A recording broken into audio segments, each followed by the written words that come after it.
Bismillahirrahmanirrahim. Yang bisa menyebabkan putusnya persaudaraan ini tadi hoax. Sekarang yang keempat yang bisa memutuskan persaudaraan apa? Sangka buruk. Tahu sangka buruk? Contoh, ada ibu-ibu Bayangkari di sini? Ada? Sangka buruk. Telepon suaminya, tidak dijawab, mulai bersangka buruk. Pasti ketemu lagi pacarnya yang SMA itu. Sangka buruk. Kalau ibu mau sangka baik, tenang perasaan, telepon suami, tidak dijawab. Oh, suamiku lagi sholat duha. Tenang perasaan. Telepon 2 kali tidak dijawab. Oh, suamiku lagi menghadap Kapolda. Tenang perasaan. Telepon lagi tidak dijawab. Oh, mungkin suamiku lagi buang air besar. Masa kita mau dengar telepon? Sedih. Nih ibu-ibu ini suka sangka buruk sama suaminya. Dia jadikan suaminya tahanan kota. Wajib lapor 24 jam. Baru keluar suaminya 1 jam menelpon. Di mana kau, Pak? Saya di kantor, jangan ribut-ribut di negara. Di mana kau? Nih. Ada begitu di sini? Gak ada. Pret. Ada juga ibu-ibu suaminya AKBP, dia jadi kombes. Ada? Kata tawan saya, mana ada polisi tidak takut sama istrinya. Iya. Langsung kawan saya bilang, sebenarnya itu polisi tidak takut sama istrinya, Ustadz. Cuma ini istri selalu melapor sama istrinya komandan. Dan komandan juga takut sama istrinya.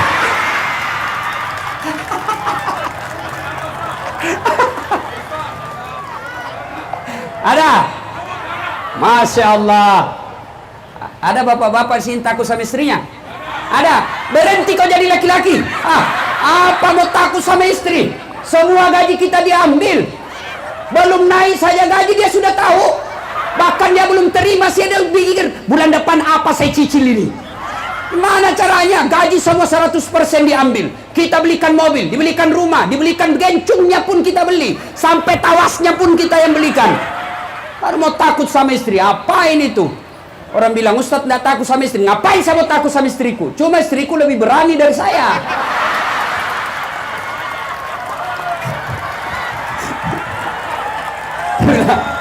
Begini, susah Ustadz. Kenapa susah Pak? Masalahnya kalau dia marah Ustadz, dia banting, dia pecah itu piring Ustadz. Saya bilang, sini kau jadi laki-laki. Kalau istrimu pecahkan 1 piring, kau pecahkan 1 lusin. Kenapa? Piring boleh dibeli, tapi harga diri sebagai suami tidak boleh diinjak-injak. Allahu Akbar.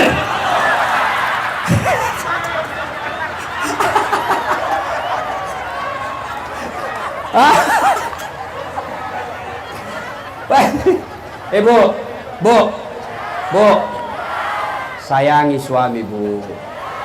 Tidak gampang itu jadi suami, apalagi kalau suaminya polisi, kasihan. Di jalan tiup asap knalpot, dimaki-maki sama pengendara, kadangkala diinjak sepatunya sama motor, di kantor dimarah-marah sama komandan, kadangkala ditunjuk perutnya, siap komandan, siap salah. Coba sampai di rumah dimaki-maki lagi sama istrinya. Ngapain kau tidak lawan itu komandanmu? Apa mau dilawan? Nah dia komandan. Ini ibu-ibu ini suka menyiksa suaminya. Ayo Bu, baik sangkalah sama suami. Demi Allah, Nabi pernah jelaskan, andai saja boleh manusia sujud kepada sesamanya manusia, maka istri saya wajibkan sujud di depan suaminya.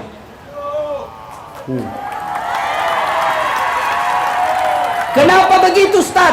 Karena ibu, kami laki-laki yang menanggung ibu dunia akhirat.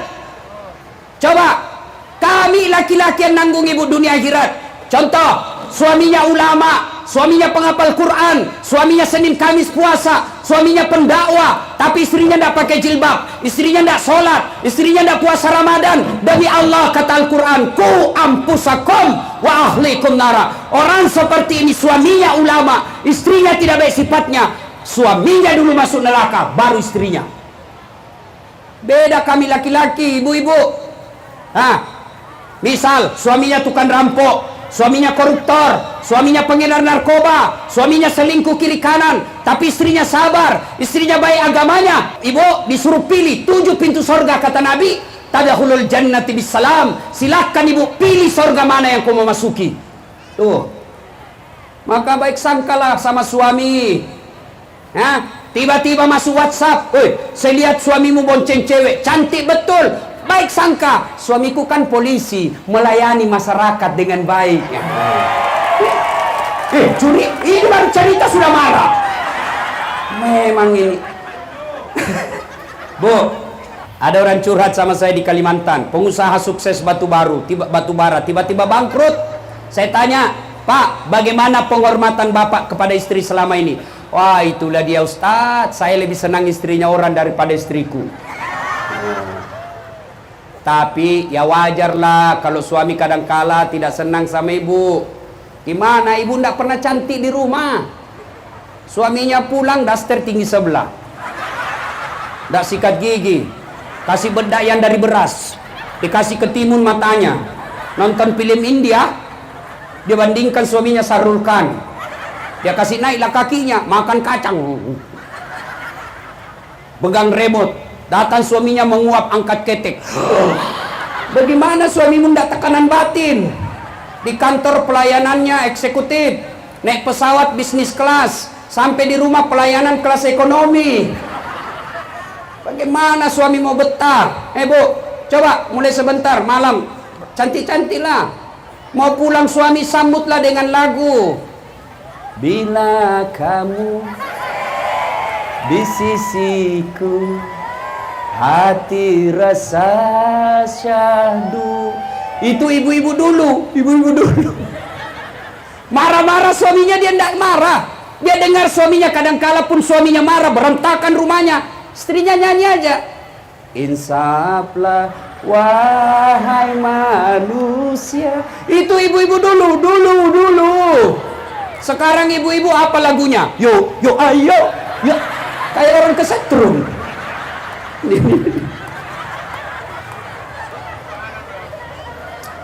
Ayo, ibu-ibu, ada ndak yang jahat suaminya? Ada juga. Dengar kata Nabi, bukan bagian dari umatku suami yang mengkhianati istrinya, selingkuh. Pak, bagaimana karir kita mau baik kalau istri yang setia di rumah mendoakan bapak kemudian hianati? Masih ingat waktu kita ijab kabul, saya terima nikahnya Ramadan binti Abdurrahman dengan mahar seperangkat alat sholat tunai karena Allah yang kita jagadaikan, Allah yang kita jadikan jaminan. Lalu ketika Allah kita jadikan jaminan, lalu kita sengsarakan anak gadisnya orang, Allah pasti marah. Kapolda saja kita jadikan jaminan, marah ketika namanya kita rusak. Saya saja polisi tidak pernah merusak nama baik saya, kau justru merusak nama aku, saya pecat kamu. Apalagi Allah. Maka bapak-bapak kalau istri marah, rumusnya diam. Tidak usah. Kalau ibu-ibu ngomel, diam, biar dijelaskan, tidak masuk di akalnya. Apalagi kalau perempuan sudah bilang pokok, sudah, lebih diam. Kalau perlu makan obat tidur. Ini perempuan dijelaskan satu, muncul pertanyaan dua, dijelaskan dua, muncul pertanyaan tiga, clear semuanya, dia ungkap lagi 10 tahun yang lalu. Maka lebih diam. Begitulah cara saya berterima kasih kepada istriku yang telah hamil, melahirkan dan menyusui anak saya. Masih ingat waktu hamil? Masih ingat? Nanda. Ibu-ibu hamil tidak ada enaknya, tidur pun setengah mati. Poso, sesak napas, satu aja gayanya, gaya pasrah. Jalan aja. Ibu-ibu sudah hamil, melahirkan. Masih ingat waktu melahirkan, Bu? Ada ndak ibu-ibu melahirkan senyum? Mentang-mentang istri Kapolda melahirkan senyum? Ndak ada. Keluar kona. Tidak. Tetap. Ya, Bu. Paling kita laki-laki setengah matinya ketika apa? Ngidam. Masih ingat waktu ngidam? Sampai ada ibu-ibu yang bapak yang minta, Ustadz, apa doanya supaya berhenti istri ngidam? Saya bilang, ngidam apa istrinya pak? Dia bilang, nanti dia bisa tidur dengan tenang kalau dia lihat saya di atas lemari. Soalnya kau dia bodoh-bodohi kau itu, berhenti kau. Jadi kalau istrinya mau tidur jam 9, setengah 9 sudah naik lemari. Saya berhenti kau, tidak ada itu. Mana ada ngidam orang bule? Tidak ada. Mana ada orang ngidam orang Arab? Tidak ada. Kalau ada ngidam itu dalam Islam pasti ada hadisnya. Tidak ada itu ngidam. Hanya ada di Indonesia dan Malaysia. Istri saya waktu ngidam, dia bilang, tidak ada ngidam. Berhenti. Yang ketiga, bapak kalau marah sama istri, bayangkan bagaimana susahnya menyusui. Masih ingat waktu menyusui bu? Masih ingat? Susah kan? Apalagi waktu usianya 7 bulan. Tumbuh giginya ibu. Langsung dibayangkan dirinya. Masih ingat ibu? Ayo. Begitu digigit, apa ibu? Awit tempelek. Hei, kau gigit saya. Tidak. Nak, lepas kau nak. Siang anaknya, malam bapaknya lagi. Ya, menderita. Makanya pak, kalau ada bapak-bapak kurang ajar sama istrinya, kata Nabi, bukan bagian dari umatku suami yang kurang ajar sama istrinya. Ya, dah.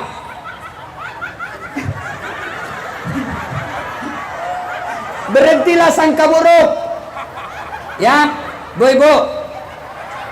Apalagi?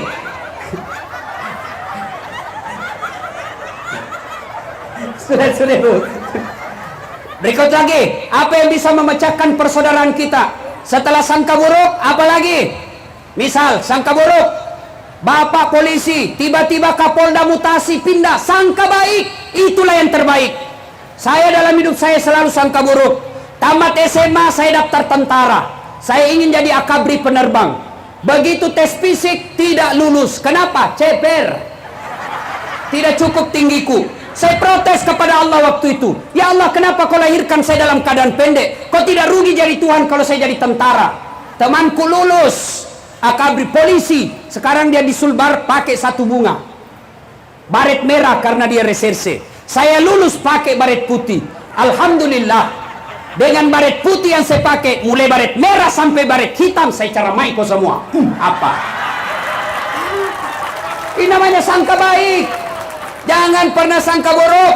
Wahai para caleg, tim sukses, kalian sudah sosialisasi, sudah melakukan visi misi, sudah menyebarkan baleho, sudah jual sawah, ternyata tidak terpilih. Percaya itu yang terbaik buat Anda. Saya 2013 ikut juga Pilwali Makassar, 10 pasang calon, saya juara 2. Orang bilang dikalah Ustaz, tidak dikalah, cuma yang menang lebih banyak suaranya dari saya. Namanya sangka baik. Sangka baik, jangan pernah sangka buruk. Tidak ada enaknya sangka buruk. Tiba-tiba kita dimutasi dari Kapolres, tiba-tiba menjadi non-job. Sangka baik, dengan tidak menjadi Kapolres, waktu bapak lebih banyak untuk keluarga. Sangka baik. Ya. Berikutnya, yang menyebabkan putus persaudaraan, apalagi sombong. Apa itu sombong? Pakai barang mewah? Belum tentu. Apa sombong? Pakai barang-barang mahal? Belum tentu. Lalu apa itu sombong? Sombong itu ada 2. 1, menganggap remeh orang lain. 2, tidak mau menerima kebenaran. Sombong itu sifatnya 2. 1, menganggap remeh orang lain. 2, menolak kebenaran. Kenapa biasa orang sombong? Ada 4 penyebab datangnya sombong. 1, bertambahnya ilmu. 2, bertambahnya harta. 3, bertambahnya jabatan. 4, bertambahnya ibadah. Maka 4 ini potensial sangat membuat orang bisa jadi sombong. 1, bertambahnya ilmu. Siapa mereka yang bertambahnya ilmu bisa sombong? Termasuk diantaranya mereka yang banyak gelarnya. Mereka, bahkan ustadz pun ada yang sombong. Ada ustadz yang sombong, banyak. Mana ustadz yang sombong? Yang tidak mau menerima perbedaan pendapat. Perbedaan dalam Islam wajar, itu sunnatullah, tidak bisa dipungkiri. Saya kasih contoh. Ibu-ibu, kenapa enak makan? Kenapa enak makan? Karena gigi kita beda-beda. Ada gigi seri, fungsi memotong, cak. Ada gigi taring, fungsi merobek. Makanya kalau ibu makan daging, tidak ada orang makan daging begini. Nah, ada lagi fungsi geraham, apa? Menghancurkan. Bayangkan kalau kita semua sama, gigi kita semua gigi seri, bagaimana makannya? Repot kita makan daging. Ayo, makanya sunnatullah, perbedaan itu harus ada memang. Itu ketentuan dari Allah. Yang salah kalau kita menyalahkan pendapat orang. Contoh, melekatkan tangan setelah takbir, Allahu Akbar, itu kan minimal 4 mazhab. 1, Allahu Akbar antara perut dengan pusat.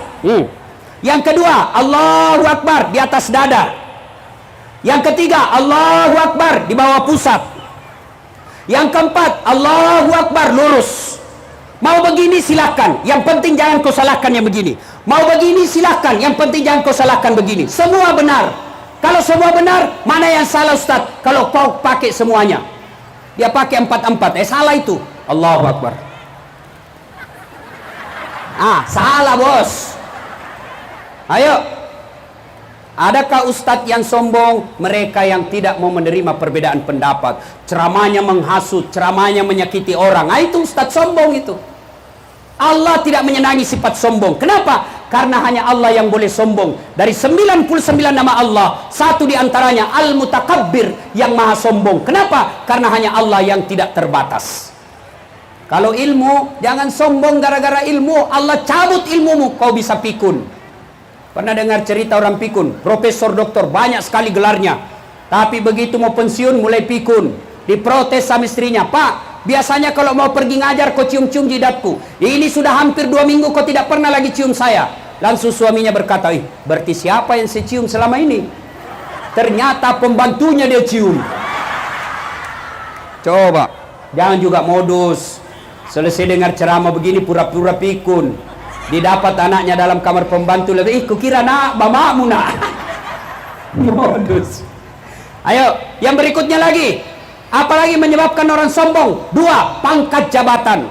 Kapolres, Kapolda, Wakapolda, Wakil Bupati, Bupati, Wali Kota, Wakil Wali Kota. Jangan sombong gara-gara jabatan. Anggota DPR, jangan sombong. Kau jadi anggota DPR karena kau dipilih oleh rakyat.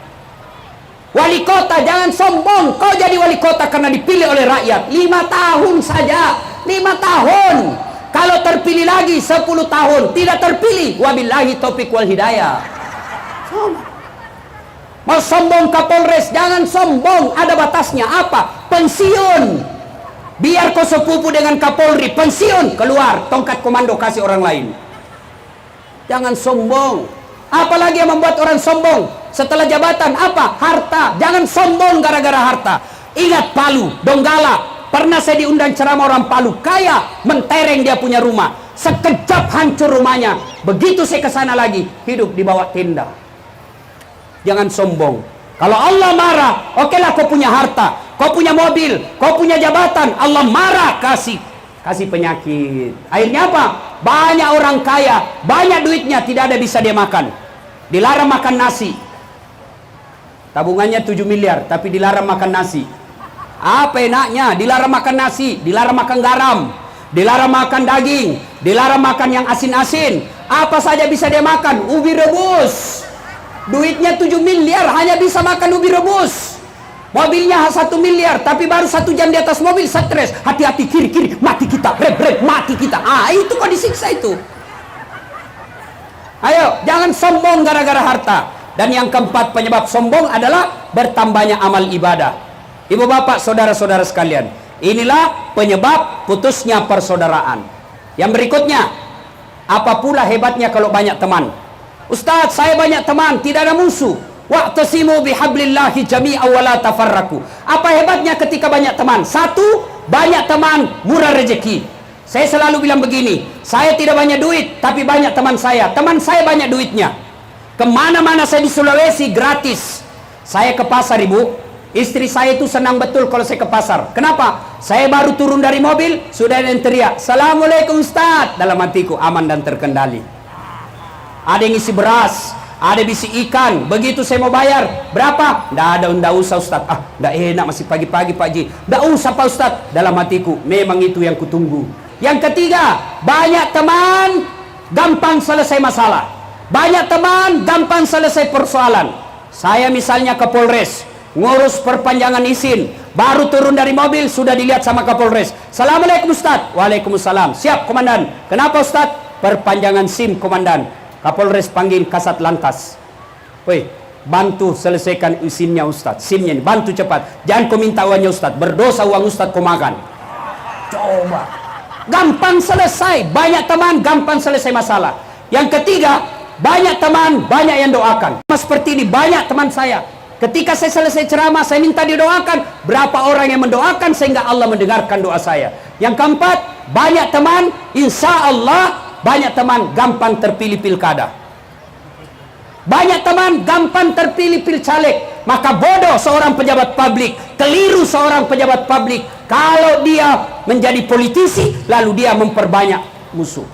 Banyak teman, banyak persaudaraan. Wa'tasimu bihablillahi jami'a wa la tafarraqu. Rasulullah sallallahu alaihi wasallam bahkan menjelaskan, innamal mu'minuna ikhwah. Umat Islam itu seperti badan ini. Coba lihat badan kita, Pak. Ibu-ibu, coba lihat tangan kita. Tangan kanan gatal tanpa disuruh kiri yang garu. Iya toh? Tangan kiri yang gatal tanpa diundang kanan yang garu. Gatal dua-duanya kerja sama. Coba lihat. Kita jalan malam-malam, tahan tuh kakinya. Kaki tahan tuh, langsung mulut berteriak. Waduh, sakitnya. Mata mencari mana yang luka, mulut meniup, tangan mencari dan mengobatinya. Tidak ada orang jalan kakinya tahan tuh, rasa siapa suruh kopi jalan kau terus, jalan kau. Begitu mestinya kita di Sumatera Utara. Bapak masyarakat Sumatera Utara, sampaikan kepada orang, jangan kau ganggu Kapoldaku, jangan kau ganggu polisiku, jangan kau ganggu tentaraku, jangan kau ganggu pejabatku, kau ganggu mereka. Kami masyarakat Sumatera Utara kau lawan. Begitu juga sebaliknya, polisi berkata, jangan kau ganggu masyarakat saya, jangan kau ganggu masyarakat Sumatera Utara, kau ganggu mereka, saya tembak kepalamu, saya penjara kau. Begitu mestinya, satu sakit, yang lain ikut merasakan. Itu yang disebut persaudaraan. Bapak, saudara-saudara sekalian, tidak ada untungnya berpecah belah. Maka Rasulullah sallallahu alaihi wasallam mengajarkan umat ini harus bersatu. Terjadi unjuk rasa di negeri Jasmania. Apa sebabnya? Terjadi sangka buruk. Kata tangan, mulut, mulai hari ini saya tidak mau menyuap kau. Kenapa? Setengah mati ku suap kau mulut, kenapa perut kenyang? Dia tidak bekerja, kok dia pikir kenyang? Kata kaki, betul, saya setengah mati melangkah, kenapa perut kenyang? Dia tidak bekerja. Kata mata, betul semua sampean, saya setengah mati mencari mana yang enak, kenapa perut kenyang? Akhirnya apa? Rapat darurat. Rapat darurat memutuskan, mulai hari ini mogok makan. Akhirnya apa? Tidak mau mengunyah, tidak mau mencari. Hari pertama masih bertahan, hari kedua mulai gelisah, hari ketiga matanya pun tidak bisa dibuka. Akhirnya rapat darurat lagi. Mulai hari ini mogok makan berhenti. Kenapa? Memang perut kenyang, tapi dia tidak kenyang sendiri. Dia hanya kenyang sesaat, setelah itu dia bagi-bagi ke seluruh tubuh sehingga kita bisa bekerja. Maka kalau Provinsi Sumatera Utara ini mau berbahagia, mau damai, maka tidak boleh ada yang kenyang-kenyang sendiri. Ibu bapak, saudara-saudara sekalian, pada akhirnya Islam sangat melarang perpecahan. Di akhirat kelak, mereka yang rugi adalah mereka yang memecahkan persaudaraan. Pemilu, pesta demokrasi. Ibu-ibu, pemilu kapan? Berapa tahun sekali, Bu? Berapa kali? Sekali 5 tahun. Kalah tahun ini, maju lagi tahun depan, tidak ada masalah. Ya, maka ibu-ibu mulai besok kampanyekan. Ayo persaudaraan kita jaga, jangan berpecah belah gara-gara pemilu. Kalau Sumatera Utara ribut, siapa yang rugi? Siapa yang rugi? Apa orang yang ada di Makassar rugi? Tidak. Siapa yang rugi? Orang di sini. Maka ketika ada orang yang mencoba mengganggu kesentraman kita, maka kita harus menjaga dan melawannya rame-rame. Tapi alhamdulillah saya dengar di Sumatera Utara ini tidak akan pernah terjadi keributan gara-gara sara. Alhamdulillah. Ya, ibu bapak, tidak ada untungnya berpecah belah. Percayalah itu. Maka Islam hadir, agama semua mengajarkan. Tidak Nasrani, Buddha, Konghucu, Islam semua mengajarkan tidak boleh berpecah belah. Oleh karena itu Polda Sumatera Utara mengajak kita datang ke tempat ini. Tujuannya apa? Agar kita melewati pemilu ini dengan tenang. Masih ingat lagunya pemilu, Ibu? Waktu saya kecil saya masih ingat. Ayo kita sama-sama Pemilihan umum telah memanggil kita, seluruh rakyat menyambut gembira. Hak demokrasi Pancasila, hikmah Indonesia merdeka. Pilihlah wakilmu yang dapat dipercaya, pengemban ampera yang setia. Di bawah Undang-Undang Dasar 45, kita menuju ke pemilihan umum. Ibu bapak, saudara-saudara sekalian, sebelum saya akhiri, banyak yang ingin kita sampaikan, tapi waktu yang terbatas. Sebelum saya akhiri, saya mau tanya, ibu-ibu punya handphone? Punya handphone? Bapak-bapak punya handphone? Handphone itu kalau dipakai terus, kenapa ibu? Kenapa? Lowbat. Kalau lowbat diapain? Cas. Kalau tidak dicas, kenapa? Kalau mati masih bisa dipakai? Tidak. Coba, kalau handphone lowbat cas 1 jam, full, berarti masih bagus handphonenya. Lowbat cas 1 jam, masih lowbat. Cas 5 jam, masih lowbat. Cas sampai pagi, masih lowbat. Berarti HP-nya sudah rusak. Alhamdulillah, baru saja selesai saya cas bapak ibu. 1 jam 10 menit. Jangan ketawa, saya serius ini. Coba, kalau selesai dengar ceramah ini, besok dia tidak lagi melanjutkan sifat-sifat hoax. Besok dia cari musuhnya, dia baik-baikan, dia bersaudara lagi, dia hilangkan perbedaan. Maka itulah yang Allah sanjung dalam Al-Quran. Bismillahirrahmanirrahim. Innamal mu'minuna alladzina isa sukirallah wajilat qulubuhum. Orang yang baik imannya, selesai dengar dakwah, mereka menjadi lebih baik. Ini semualah kita nanti. Tapi kalau sebaliknya, selesai dengar ceramah, apa dia bilang? Apa itu Ustaz? Ceramah kiri kanan, apa itu? Dah enak ceramahnya itu, dah usah lagi kau panggil. Kenapa? 4 dia bahas, saya terus dia kena. Ini kalau begini, besok dia tetap menyebarkan hoax, besok dia tetap bermusuhan. Maka inilah yang Allah sindir dalam Al-Quran. Bismillahirrahmanirrahim. Wa tawa'un alaihim a'anzartahum am lam tunsirhum la yu'minun. Kau sampaikan ayat Allah, kau ceramai atau tidak, kau nasihati atau tidak, sama saja mereka tidak akan beriman. Bahkan ayat berikutnya Allah jelaskan, mereka lebih hina dari binatang. Tahu binatang ibu? Bapak-bapak tahu binatang? Ibu saya di kampung sampai sekarang masih jual beli kambing. Itu kambing ibu saya kalau ada nakal, dia ganggu temannya, dia panggil penjaganya, jual itu, jual, mengganggu temannya. Sampai di pasar tidak ada yang beli. Haji, tidak laku Haji. Bawa pulang, potong, kita makan sama-sama. Kambing, nakal, jual. Tidak laku, potong. Dagingnya bisa jadi sate. Kulitnya bisa jadi perhiasan. Ekornya jadi sop buntut. Kakinya sop kikil. Lidahnya sop lidah. Pipinya sop pipi. Tanduknya perhiasan. Semua dipakai. Kambing, nakal, jual. Tidak laku, potong, kita makan sama-sama. Tapi kalau ada masyarakat Sumatera Utara nakal, suka ganggu, nyebar hoax, pengangguran, busuk kalipaknya, busuk mulutnya, bau keteknya, mau diapa? Jual. Siapa mau beli? Ayo, potong. Siapa mau makan? Inilah yang Allah sindir, mereka lebih hina dari binatang.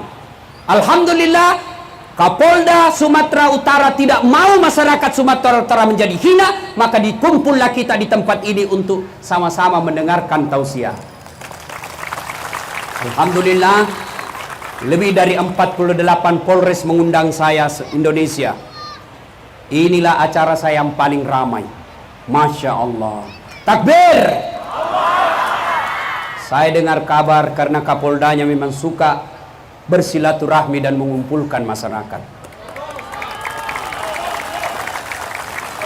Percayalah, kalau Bapak, saya selalu bilang begini, kalau ada komandan, pejabat yang tidak bisa membuat jabatannya masuk surga, maka itu paling celaka.